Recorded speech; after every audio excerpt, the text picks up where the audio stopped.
પ્રસાદની સંસ્કૃતમાં વ્યાખ્યા કેવી રીતે થાય?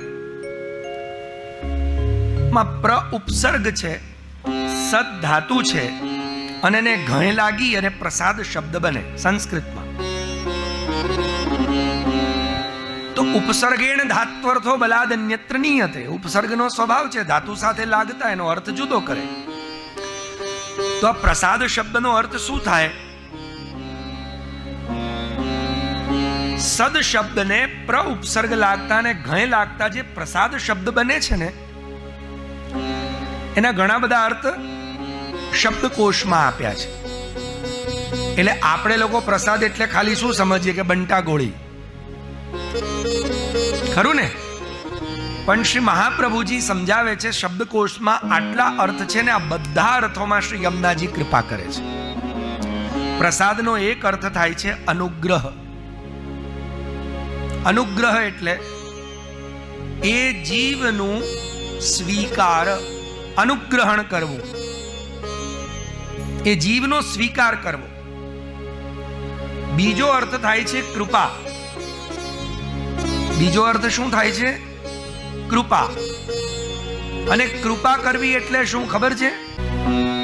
બીજા વ્યક્તિને પોતાના જેવો બનાવવો, એનું નામ કૃપા. અને એટલે દરેક માતા પિતા બાળકો ઉપર કૃપા કરે છે, બલકી પોતાના કરતા સવાયા બનાવવાની ઈચ્છા રાખે છે. એનું નામ કૃપા. તમે સેવામાં આગળ વધ્યા છો તો તમે 4 જણને વધારો.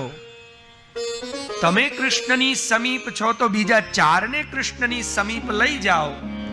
તમે લૌકિક ભૌતિક રીતે થોડા સાધન સંપન્ન થયા છો તો તમારા સ્નેહીઓને પણ એવા સાધન સંપન્ન બનાવો. એ તમારી એમના પર કૃપા કહેવાય.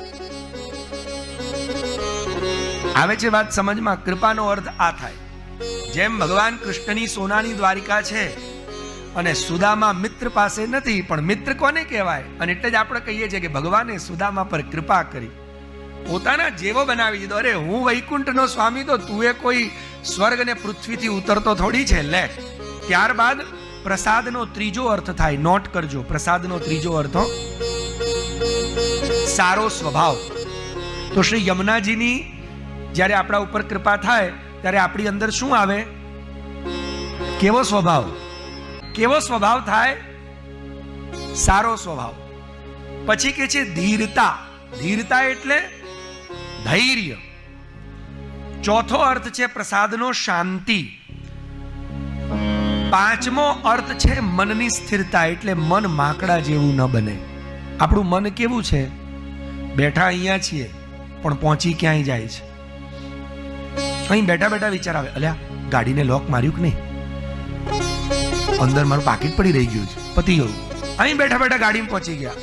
કાં તો અહીં બેઠા બેઠા હા અમે પ્રોગ્રામ કર્યો પણ અમારો છોકરો અમેરિકાથી આ વખત ના આવ્યો, સીધો અમેરિકા પહોંચી ગયા. અહીં બેઠા બેઠા ક્યાંય પહોંચી જવાય છે. તો શ્રી યમુનાજી જ્યારે કૃપા કરે ને એટલે મન સ્થિર થાય. અને એટલે જ યમનાષ્ટકની અંદર શ્રી મહાપ્રભુજીએ યમુનાજીને શું સ્તુતિ કરી ખબર છે? શ્રી યમુનાજીને શું સ્તુતિ કરે છે કે હે શ્રી યમુનાજી, મનસી મે સદા સ્થિયતામ. મારા મનમાં બિરાજો. આપ મારા ઘરમાં બિરાજો કે નહીં બિરાજો, આપ લોટીજીમાં બિરાજો કે નહીં બિરાજો, આપ ચિત્રમાં બિરાજો કે નહીં બિરાજો, આપ મથુરામાં બિરાજો કે નહીં બિરાજો, પણ ક્યાં બિરાજો? મારા હૃદયરૂપી મનમાં બિરાજો. કેમ? કેમ કે એનાથી મારું મન એવું કૃષ્ણના ચરણમાં સ્થિર થઈ જશે કે આ ભટકતું મન હવે અટકી જશે. હજી સુધી અટક્યું નથી એટલે જ ભટકે છે. માણસને ભટકવું ત્યારે જ પડે જ્યાં સુધી એનું અટકાવ ના આવ્યો. રોકાઈ ગયા, સ્થિર થઈ ગયા, હવે ભટકવાની જરૂર નથી. એક ડેસ્ટિનેશન આવી ગયું પછી માણસ ભટકે ના. નથી મળ્યું ત્યાં સુધી જ આપણે શોધખોળ કરતા રહીએ ને એમ. ત્યારબાદ કહી રહ્યા છે પ્રસાદનો એક અર્થ થાય છે નિર્મલતા, પ્રસાદનો અર્થ થાય છે ઉજ્જવલતા, અને પ્રસાદનો એક મુખ્ય અર્થ થાય છે પવિત્રતા.